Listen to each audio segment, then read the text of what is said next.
I could stay like this, forever following you. Are we feeling the look? Are we feeling the look? Hi! Welcome back to Cosmeholics Anonymous. I am your favorite girl, BougieVyntage, and today's video is the second part of my Love and Hip Hop recap for this week because they dropped 2 episodes on that ass, not 1 but 2. So I decided that I'm going to separate. So if you didn't watch the first part, then you can click the link in the description box. It is up and ready to be watched if you didn't watch it.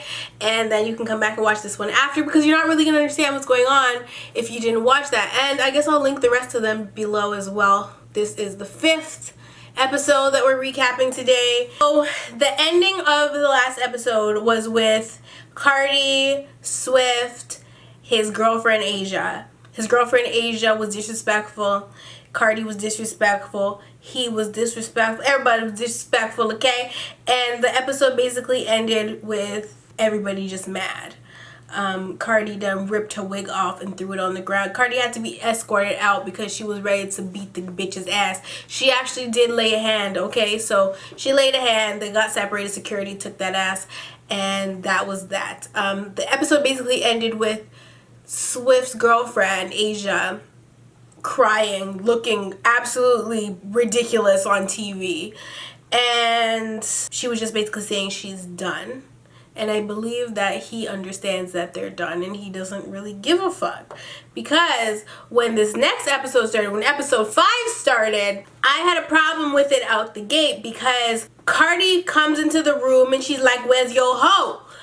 And instead of defending the girlfriend that you just told like 2 days ago that you love, you said, "I love you too," and you've been with for 2 years, just because her and Cardi got into an altercation, at the end of the day that she still was your girl, y'all just broke up literally 2 minutes ago.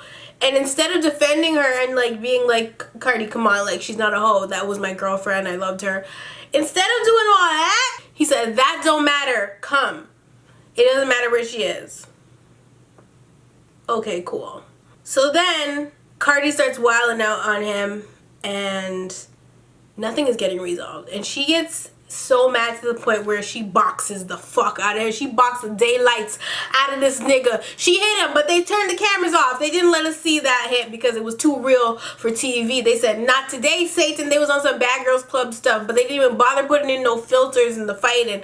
They just let her smack the shit out of him. And they cut the camera off right when it happened. So we didn't get to see her hit him, but we know that she hit him. And that set him off. He got pissed. Like, he was mad. Like, he was upset, angry, livid, upset, pissed. He was just not having it. And so he was freaking out. Like, obviously, he's not going to hit Cardi. So he just started tearing that fucking room up, bitch. I don't know who had to pay for the hotel room, but whoever it was not happy because he was wrecking shit, okay? He came in like a wrecking ball, like it was real, okay? So I don't know, but you could tell that it was genuine emotions, and you could tell that everybody in that situation was mad, fucked up over it. But like, my nigga lost his bitch, he lost his friend, and he lost his bank account all in under 30 minutes, bitch. Not even 30 minutes, in under 60 seconds. Like, he lost it all. That's it. Like, it was done with. They escorted him out. Cardi was pissed. He was pissed. Homegirl was nowhere to be found, but crying in a confessional somewhere. I can't. So the next scene was with Snoop and Richie D and Mr. Gwinnen himself, DJ Self. I am just personally over Snoop's storyline on the show. I wish she never came on the show. Like, I'm just over the bitch. Like, please go back to Be More. Go do something and Be More. Like, I don't know what it is about that storyline, but I'm not here for it at all. I don't like it. It's whack. It's corny. It's just a waste of time. They could be putting somebody else in that shit. Like, it's just whack. And like, I feel like it's not authentic with her. I feel like Rich and Self is a real relationship, but I feel like they just had to add in Snoop, and it doesn't feel authentic anymore for them, and like they wouldn't hang out with Snoop on a regular basis. Like, it's a girl, she's a girl, regardless of if she's a lesbian or not, or she's a tomboy, she's a girl at the end of the day, and I don't think that they care about her problems just as much as we don't. So it's kind of pointless that they keep making them hang out together. It's so fucking staged. I hate it. As y'all know, last week I said something along the lines of nobody fucks with Mariah Lynn's music. This week, Richie D confirmed that for your girl, okay? Because he said, don't nobody play that on the radio but DJ Self. He's the only person that's playing Mariah's record.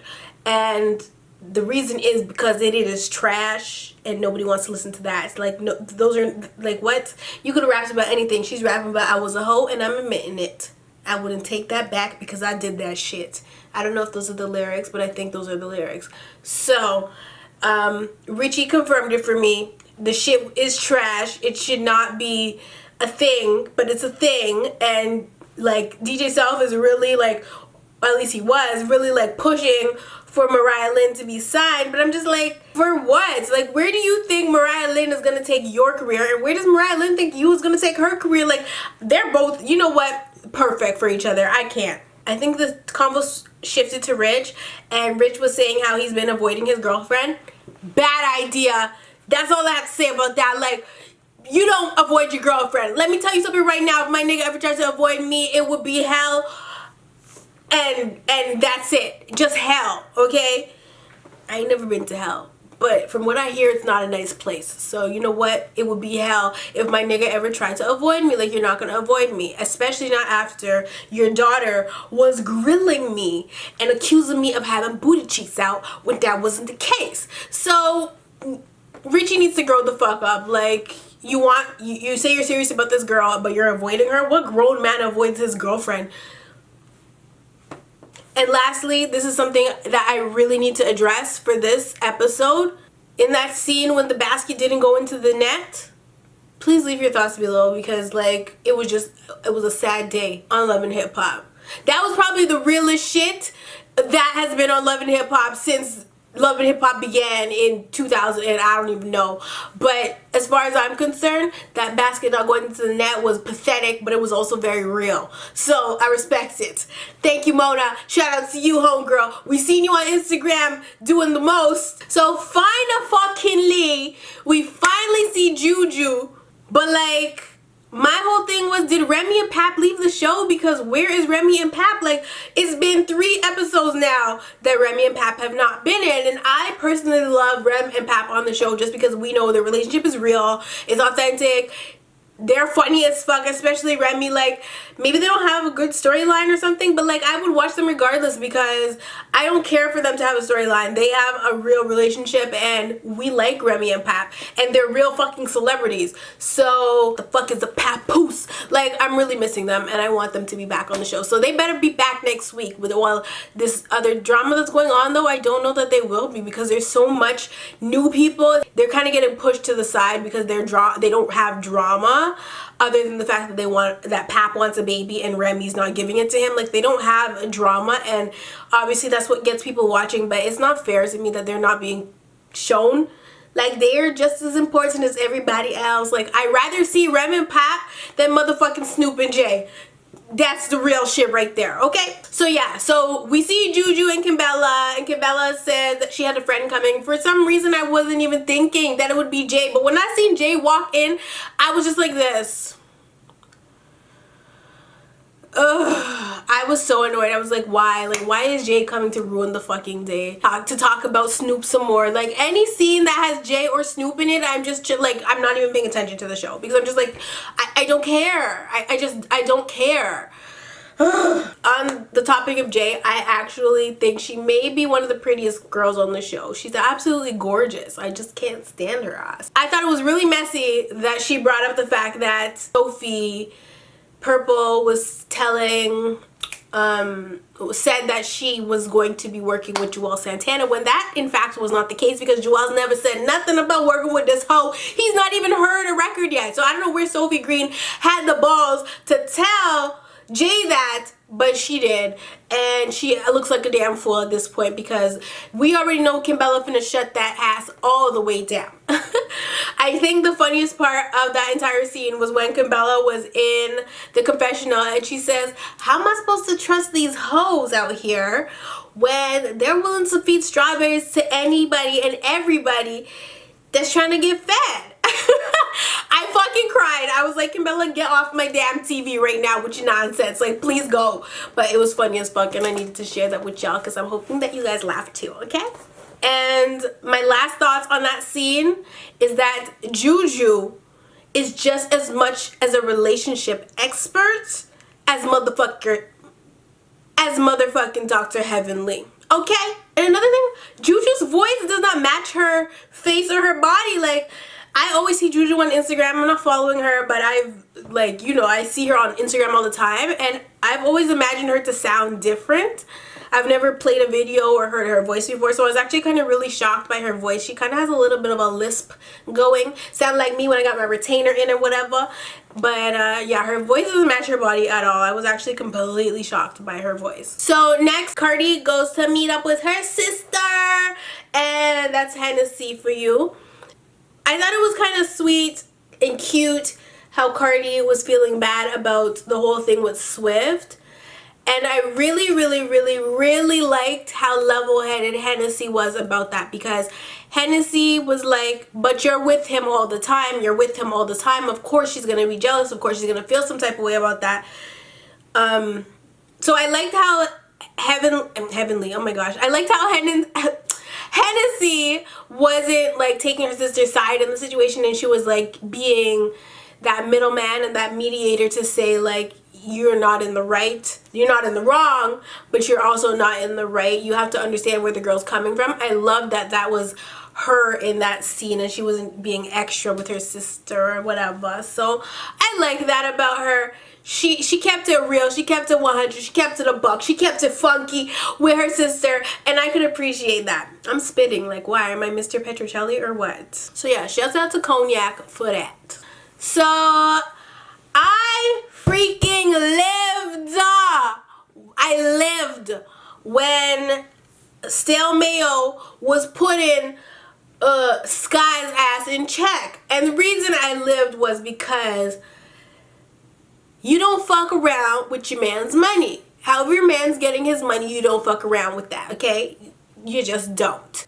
She had no right to try to give his song, his record, to Mariah Lynn. She had no right to do that.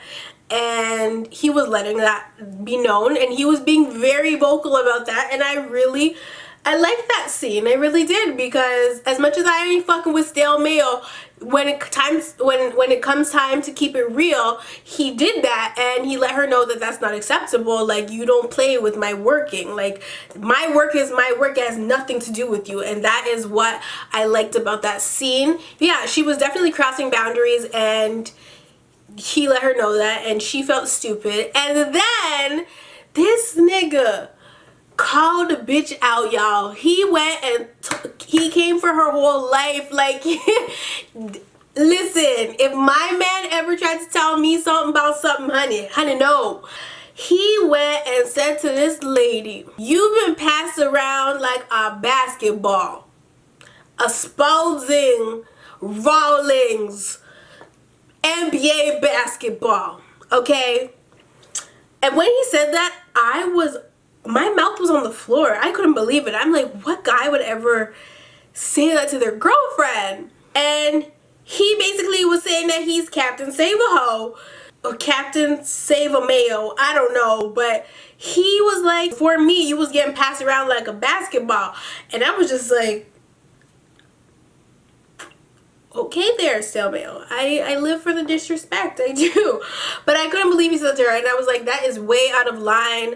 One, you wifed her up, so, I mean, if you had a problem with what she was doing before, then you should have let that be known, because she probably wouldn't want to deal with your little pasty ass anyway. I didn't see where in the conversation that he needed to go that left with it, is what I'm trying to say right now. It was way too petty for him to say that, and then in confessional he's like, you know, he admitted that he was a little wrong for saying that, but he never apologized to her for saying it. And so she was really offended by that. He's like, I took this bitch out of Harlem, you know, took her up out of the projects. And I was like, well, damn, Captain Save-A-Ho. My thing was, though, she went in confessional. She said, first of all, I haven't been passed around like a basketball. But then in the same breath, she said, he's throwing my past in my face. Which one is it, sis? I need to know. Like, either you were passed around like a basketball and he's calling your ass out. You didn't defend yourself in front of him, so obviously it must be true. Or is it that he's throwing your past in your face? Which one is it? So it can't be that he's throwing your past in your face, but you weren't passed around like a basketball, because all he said was that you were passed around like a basketball. He never said anything other than that. And if that's your past and he's throwing it in your face, then you must have been passed around like a basketball, because what else is he throwing in your face other than a basketball? Like, what is it? I don't understand. So obviously she was fucking with rich niggas and staying in the hood, bitch. That is not how you make your pussy come up. I'm so sorry, it's really not, but you know, do you? Yeah, he moved a bitch out of Harlem. Shout out to my Harlem niggas. So next we finally get to see my nigga, my homeboy, my guy. We finally get to see my guy, and that is none other than Mr. Cameron. I fucking love Cameron. Like, that's my nigga for life, forever, and a day.com. And I love Cam. And like, where was I even going with that? I think I just love Dipset, like, to be honest, because I always loved Cam, I've always loved Joelle's, and I've always loved Jimmy, and like, those is just my niggas. He was playing with Juju the whole entire time. He's definitely a jokester, so I think that's why I like him so much, because we just know Cam is fucking funny as fuck. If you follow Cam on Instagram, or if you go to Cam's Instagram, he's always clowning. I love what he did with the pockets thing. He gave her like nickels and dimes and like $1 bill. I was dying. I'm really glad that they are gonna work on a baby. I hope, is Juju pregnant yet? Like, do we know? I hope that they have a baby, because like, it's been 10 years. What are you doing? Miss Relationship Expert couldn't even get Cam to like admit that they've been together for 9 years. So I don't know how much of a relationship expert Miss Juju is, but like I said, Dr. Heavenly, that's all I smell right now. Dr. Heavenly, her mug, and daddy. Like, that's it, buddy. If you guys don't watch Married to Medicine, you have no idea what I'm talking about, so sorry about it. The one thing I will say though is that for some reason when Cam said they didn't start like actually dating till like 2014. First he said 2008, then he said 2014 that they've actually been official. For some reason I kind of believed it, but then he said, nah, you know I'm playing or whatever. He basically, after he was playing with her, making her look crazy on camera, he basically stopped fucking around. But like, I don't know what I believe. I know they've been rocking together for a long time, but I don't know how serious their relationship has been or how faithful he's been to her since they started. He might have only been faithful since 2014, who knows. But either way, I like them as a couple anyway, so let's just act like they've been together for the 9 years, and like Cam didn't say all that stuff he said at the table, because he's like, nah, you lying.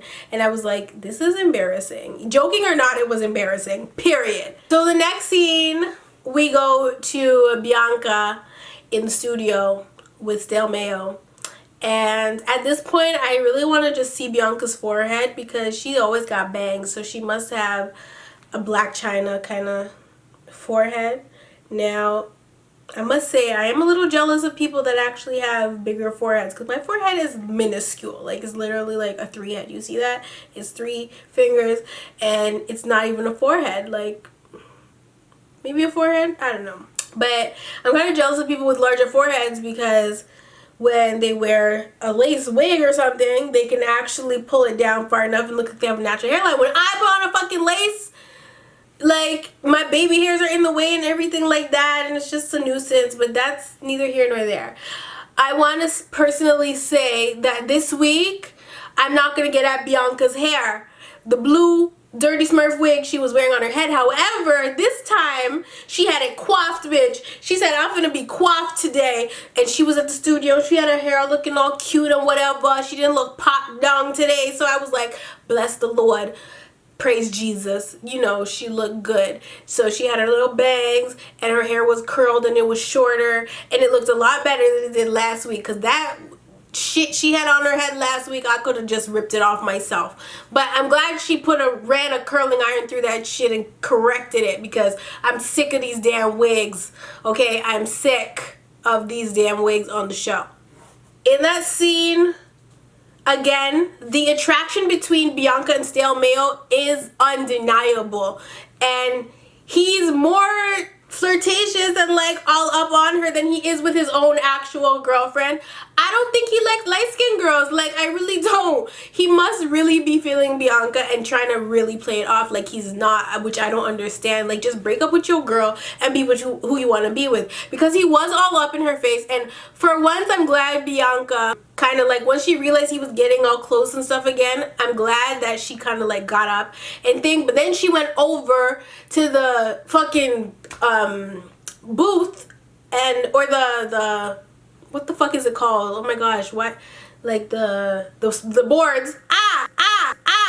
She went over to the boards, and she was leaning there, and like she's there like arching her back and making sure her booty's all popping out of her shorts. Those were some short shorts. If Ashley was gonna be mad at somebody's shorts, it should have been Bianca's, dead ass. And so she's leaning over, and he's coming to put the laptop on her booty, and she's letting him, and like, I'm just like, y'all just need to hurry up and fuck, because I'm tired. I'm really tired. He needs to leave his girl, and y'all needs to fuck and be together and then break up, because it's not gonna work out. We already know that relationship's not gonna go nowhere, so there's no point in them even trying. But I'm just suggesting it because I'm tired of their shit. My only issue, you guys think that I don't like Bianca. I don't like who she's being on the show. Last season, I was fucking with her heavy, but this season, like, I just can't get over the fact that she's so proud to be a tekka gal, man type gal. Like, what are you doing? Like, why is she so happy why?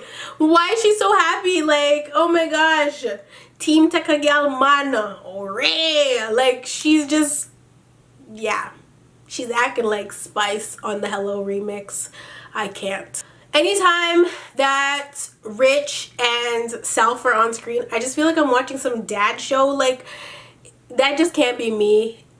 Is that just me? Or do y'all feel like that too? Like, I just feel like I'm watching two dads. Like, they're both too grown for the show, I feel like. But Rich has like been on since season 1. Rich ain't going nowhere. His check is probably beautiful. Mona fucks with Rich heavy, so I know his check is gorgeous. So like, he ain't leaving the show. There's no need for him to leave the show. But yeah, like, in my personal opinion, I feel like DJ Self is almost begging for, well, he did seem like he was almost like begging for Mariah Lynn to sign his documents. I just feel like there's a lot of dope unsigned artists, especially in New York, and he should be looking to work with them instead, because Mariah Lynn ain't it. Like, she's really just not it. She doesn't have that package. Like, I remember when I saw Iggy Azalea for the first time before any controversy with her happened, like when it was just Pussy. I remember when she first came out and I found out about Iggy Azalea as a white girl rapper, I was like, oh shit, she's dope. When I look at Mariah Lynn, I don't see that, and I don't feel like she has the right image for it. Like, I don't feel like she's not marketable. Iggy Azalea to me is marketable, and it's not because she has some fake booty and fake titties. Like, you know what I mean? She just has a certain look about her. I don't know what it is about Mariah. I just feel like Mariah is like, just like, I don't know. She just doesn't fit the mold for me. So I don't know why DJ Self was like pushing her to sign this contract, and why he wanted her. I think he just wanted a first artist really badly, because as we see, he moved on to Major Monroe, what her name? Major Galore. The girl that he had performing that was a shock to Mariah Lynn, and Mariah Lynn was pissed because Mariah Lynn said she was gonna sign the papers, but then, and she was gonna be the first lady, and she had just finished telling Sky that she's going to be the first lady of Gwinning. And then the girl got on stage, Major Galore got on stage and was performing and said that she's the first lady of Gwinning. Like, DJ Self moved on hella quick. He wasted no time, and I give him kudos for that, because why is Mariah Lynn acting like she has all these options to be signed in the first place? Not that I personally would sign with the Gwyneth team, but I'm just saying, like, Mariah Lynn's acting like she got deals on the table for her to be, you know, just like weighing her options or taking that long to sign with somebody. Especially Self is known, so he does have a little bit of pull in the industry, you know, even though her record sucks. He still could have helped her in, I don't know, maybe a different way. But the girl that he signed, her voice was a little shaky. Maybe it's just because she was nervous and it's her first time performing. I don't know. But her voice was definitely shaky. But I still feel like she could hold a note or two. So we ain't going to get at her. I wonder if she's going to be on the show. I kind of hope she's not, because I can't handle another new cast member. And I feel like when Mariah Lynn was paging DJ Self to ask him, like, what's good? Like, why is she on the stage and I'm not on the stage? You asked me to be your first lady. Like, what the fuck is that about? I kind of liked that Mariah didn't take it too far with the girl when the girl kind of interjected. And she's like, oh, well, I'm a singer, you're a rapper. Like, there's room for... The girl was basically saying there's room for the both of us, you know. It's not... And Mariah Lynn was like, baby, like, I ain't talking to you. I'm talking to him right now, blah, blah, blah. And so I was just like, okay, I guess she could have been ruder, so we're just gonna leave her alone. And I'm kind of glad the girl didn't, like, jump back at her and, like, have an attitude with her for that, because that could have gotten really ugly really fast just off the fact that there was disrespect being thrown out there. But what I didn't like, I almost forgot that this happened. Mariah Lynn wasn't being too arrogant or disrespectful towards Major Galore when she was face to face with her, but when she got in the confessional, she was acting all hard and shit and, like, talking down on Major Galore. Like, I didn't understand that. If you're gonna go hard in the confessional, bitch, you better go hard in person, because the confessional is filmed after the fact, okay? It's not filmed before. So I just felt like that was kind of fake of her. Like, how are you gonna talk shit about her when you're in the confessional? The girl didn't do nothing to you. The girl had no idea that you were even in, like, in the runnings. So I didn't like that she was talking shit about Major Galore in the confessional, but in person she was like, the issue's not with you, the issue's with DJ Self. You're mad at the girl that she took your spot. Your light's not dim because it was never lit. Like, I'm so sorry about it. Like, I don't know. I have mixed feelings about Mariah. Some people are just, I don't know. I don't know. So then Mariah, who's already mad, goes to confront Richie D. Now, Rich don't give a fuck about this girl, and we know that. She goes, and I love the way Rich handled the situation, because he's just like, I ain't got time for this. Like, Rich doesn't give a fuck about her. And that's why I love Rich, because he had nothing to say to her. He didn't want to say anything to her, and good. She went to go page him, and she felt stupid because I guess Self told her that Rich wanted to talk or squash whatever they had, but then when she came to talk to Rich, Rich was like, I ain't never said no shit like that.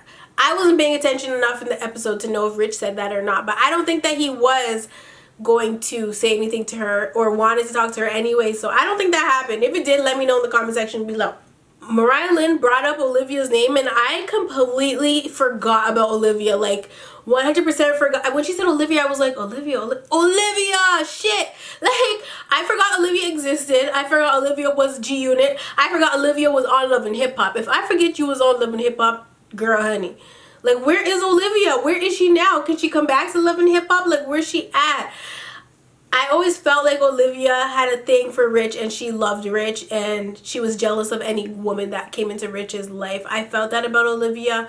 You guys probably felt the same thing. I think she was very jealous of whatever woman he was dealing with at the time, and that's kind of what led to their disagreement and why they no longer speak or whatever, but we're not gonna talk about Olivia because Olivia is not relevant, okay? But yeah, thanks Mariah Lynn for bringing up Olivia's name because I really forgot about her. And it's not, I'm gonna go creep her Instagram. Like, I want to see what she's looking like these days, okay? I want to know if she still got blonde in her bang, that white color. Like, I want to know if she still got a 613 going on swoop. I want to know. I want to know where Olivia is. After that scene, Rich said something in the confessional that really stood out to me and really spoke to my heart. And it was this. Anybody that's popping, okay, that's on and popping, doesn't need to prove that they're on and popping. They don't need to say it and keep saying it that they're popping, which is facts. Like, if you are on and popping, if you are that shit, you don't have to say it. And Mariah Lynn was saying it, like, she was really trying to, like, get her point out there that she's popping, more popping than he is, and that's not the case here, honey. So we're just gonna have to ask you to take several seats because, well, just take several seats. Literally no one is checking for Mariah Lynn unless they tune into Love and Hip Hop. And even when they tune into Love and Hip Hop, they still not checking for her. So my point is that ain't nobody checking for Mariah Lynn. And if it wasn't for Love and Hip Hop, we wouldn't know who the fuck she was. So for her to be saying that she's popping is a damn motherfucking lie. The lie detector determined that my nigga was a lie. A flat out lie. Okay, let's move on. You got to love Cardi because Cardi just you just gotta love her. Like, she looked so adorable. She was like pouting and acting all sad. I'm glad she reached out to Swift. I'm glad she apologized to him for... She was just a real stand-up bitch about the whole situation, and she was just like, I'm sorry if I ruined your relationship or anything like that. You know what I mean? I want you to be on tour with me. I didn't want to kick you off the tour. I'm sorry that I did that. It was the heat of the moment, blah, blah, blah. So I'm really glad she apologized because that was... Listen, I don't like to apologize to nobody either. I said what I said and I meant what I said. If you didn't like what I said, that's too bad. So I don't like to apologize, so I know where Cardi's coming from with that, but sometimes you have to put on your big girl panties and apologize. You gotta put your thong on, bitch, and apologize when you know you're in the wrong. So I'm glad she did that, and I totally get why Swift is taking his time to see what he wants to do, but let's keep it real, Swift. You're trying to get this money. You're not trying to not be on tour with Cardi. So I think we already know how that situation is going to play out. And if it doesn't play out how I think it's going to play out, then I'll be shocked. So the next scene... My panties got real wet, okay? Because my nigga, Joel Santana, was on the screen looking fine as ever, okay? He was wearing all black. He has a little black, little tilted bandana on. And I was like, he just looked, he looked like a whole snack. I wanted to eat him like peach cobbler, bitch. And I ain't never had peach cobbler in my life. So I was just in love and I was staring at my screen like, oh my gosh, like, well, how is he this fine? And he was just sitting on the table looking like, he just has this swagger about him. And I'm just like, I love Joelle Santana so much. So I was really happy to see him. No disrespect to you, Kimbella. That's your man, okay? That's your man. I will not be at no studio sessions. I'm ratchet as fuck.